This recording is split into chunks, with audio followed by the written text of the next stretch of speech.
Dear students, आज का हमारा वीडियो है राष्ट्रपति के कार्य एवं शक्तियां।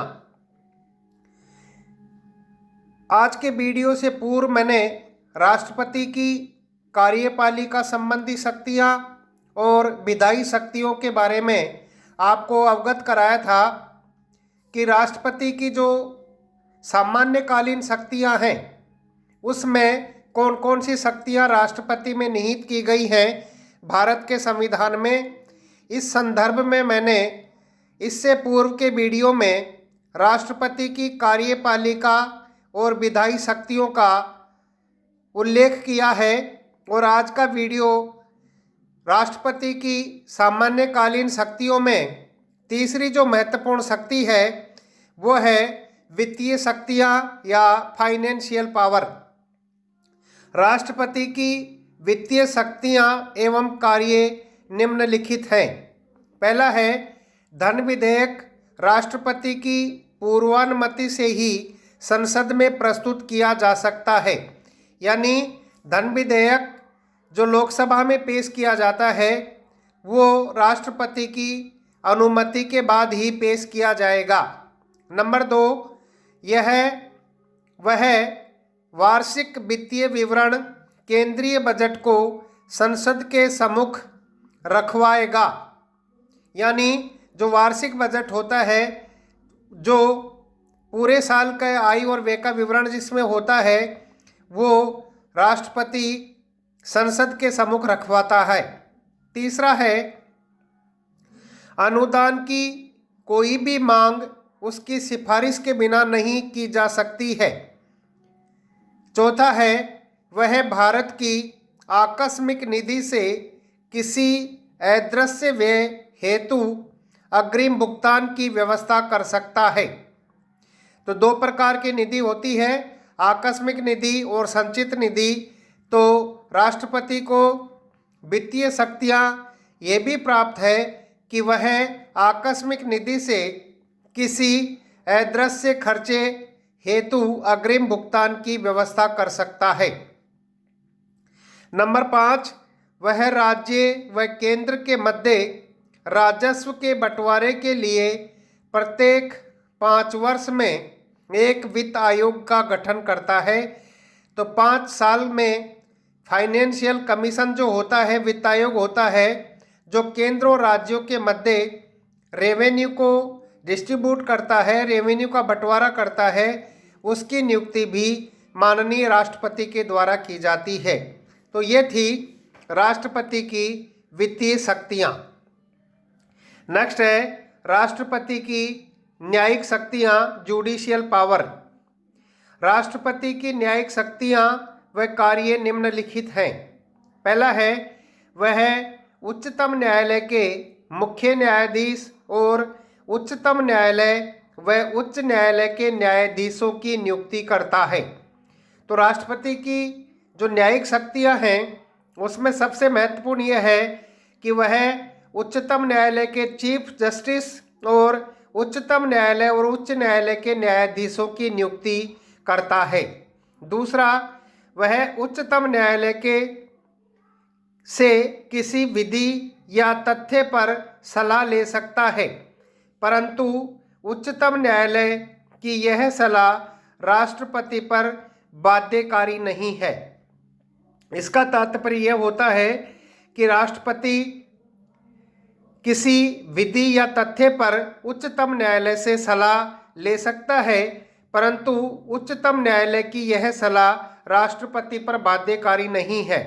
बाध्यकारी नहीं है का तात्पर्य यह होता है कि राष्ट्रपति सर्वोच्च न्यायालय की सलाह तो ले सकता है, लेकिन उस सलाह को मानने के लिए बाध्य नहीं है। नंबर 3, वह किसी अपराध के लिए दोष सिद्ध किसी व्यक्ति के लिए दंडादेश को निलंबित, माफ या परिवर्तित कर सकता है या दंड में क्षमादान, प्राणदंड स्थगित, राहत और माफी प्रदान कर सकता है। इसका तात्पर्य होता है कि राष्ट्रपति अपराध के लिए जिस व्यक्ति को सजा दी गई है उसके दंड को कुछ समय के लिए सस्पेंड कर सकता है, उसको माफ़ कर सकता है, उसमें कुछ परिवर्तन कर सकता है और क्षमादान की शक्ति या प्राणदान को स्थगित कर सकता है, उसमें राहत दे सकता है, माफ़ी प्रदान कर सकता है। ये भी राष्ट्रपति की न्यायिक शक्तियों में उल्लेखित है। उन सभी मामलों में जिसमें सजा सैन्य न्यायालय में दी गई है, उन सभी मामलों में जिनमें केंद्रीय विधियों के विरुद्ध अपराध के लिए सजा दी गई है, उन सभी मामलों में जिसमें दंड का स्वरूप प्राणदंड हो, ऐसे न्यायिक शक्तियां राष्ट्रपति को प्राप्त की गई हैं। नेक्स्ट है कूटनीतिक शक्तियां। इसका तात्पर्य है कि राष्ट्रपति अंतर्राष्ट्रीय संधियां व समझौता राष्ट्रपति के नाम पर किए जाते हैं, हालांकि इसके लिए संसद की अनुमति अनिवार्य है। वह अंतर्राष्ट्रीय मंचों व मामलों में भारत का प्रतिनिधित्व करता है। वह कूटनीतिज्ञों जैसे राजदूतों व उच्चायुक्तों को भेजता है व उनका स्वागत करता है। तो राष्ट्रपति को वित्तीय शक्तियों के साथ साथ न्यायिक शक्तियों के साथ साथ कुछ डिप्लोमेटिक पावर्स भी हैं, जिसमें अंतर्राष्ट्रीय संधि और समझौते जितने भी होते हैं वो सब भी राष्ट्रपति के नाम से किए जाते हैं। हालांकि इनके लिए संसद की अनुमति अनिवार्य होती है। तो राष्ट्रपति को कुछ कूटनीतिक शक्तियां भी भारत के संविधान में निहित की गई हैं। नेक्स्ट है सैन्य शक्तियां। वह भारत के सैन्य बलों का सर्वोच्च सेनापति होता है। इस क्षमता से वह थल सेना, जल व वायु सेना के प्रमुखों की नियुक्ति करता है। वह युद्ध या इसकी समाप्ति की घोषणा करता है, किंतु वह संसद की अनुमति के अनुसार होता है। तो राष्ट्रपति को कुछ मिलिट्रियन पावर्स भी प्राप्त है, कुछ सैन्य शक्तियां भी हैं, और वो ये हैं कि वह तीनों सेनाओं का सर्वोच्च सेनापति होता है और इस क्षमता से वह जल, थल और वायु सेना के प्रमुखों की नियुक्ति करता है। वह युद्ध और उसकी घोषणा करता है। युद्ध की समाप्ति की घोषणा भी राष्ट्रपति द्वारा की जाती है, किंतु वह संसद की अनुमति के अनुसार करता है।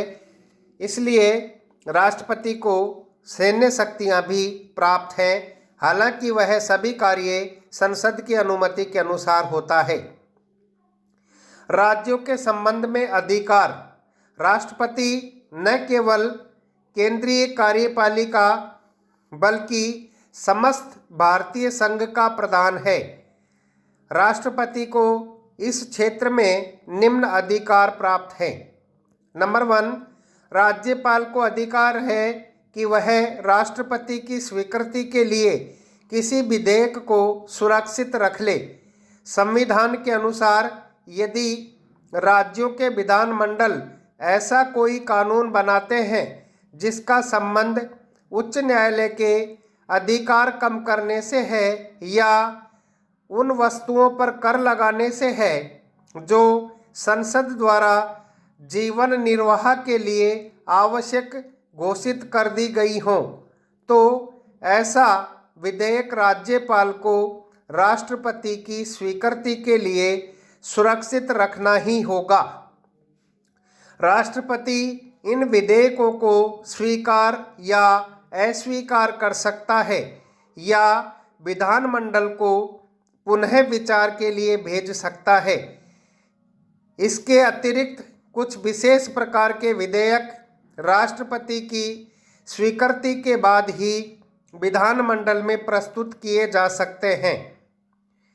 तो राष्ट्रपति को राज्यों के संबंध में भी कुछ अधिकार प्राप्त हैं, जिसमें राज्यपाल को यह अधिकार है कि वह राष्ट्रपति की स्वीकृति के लिए किसी विधेयक को सुरक्षित रख ले जो उच्च न्यायालय के अधिकारों को कम करने से संबंधित हो या ऐसा कोई टैक्स लगाने से संबंधित हो जो संसद द्वारा जीवन निर्वाह के लिए आवश्यक घोषित कर दिए गए हों, तो ऐसे विधेयक राज्यपाल को राष्ट्रपति की स्वीकृति के लिए सुरक्षित रखना ही होगा। नंबर 2, राष्ट्रपति को राज्यों के हित के संबंध में कुछ अधिकार प्राप्त है। यदि संसद ऐसा कोई कर लगाने जा रही है जिससे राज्य प्रभावित हो सकते हैं, तो संसद को राष्ट्रपति से इसकी पूर्व स्वीकृति लेना आवश्यक है। तो ये भी राष्ट्रपति को अधिकार है कि अगर संसद ऐसा कोई कर लगाने जा रही है जिससे राज्य प्रभावित होते हैं, तो संसद को राष्ट्रपति से इसके लिए पूर्व स्वीकृति लेनी होगी। ऐसा राष्ट्रपति को अधिकार है। तीसरा, राष्ट्रपति किसी राज्य सरकार को ऐसे विषयों से संबंधित कुछ कार्य सौंप सकता है जो साधारण रूप से संघ की कार्यपालिका के हों। इसके अतिरिक्त राष्ट्रपति राज्यों की कार्यपालिका के प्रधान राज्यपालों की नियुक्ति करता है और ये राज्यपाल राष्ट्रपति के प्रति विश्वासी रहकर ही अपने पद पर कार्य करते हैं। तो ये राष्ट्रपति की शक्तियाँ थी। अब इसके बाद में है राष्ट्रपति के कार्य व शक्तियों से संबंधित महत्वपूर्ण अनुच्छेद। ये मैं आपको अगले वीडियो में बताऊंगा। धन्यवाद।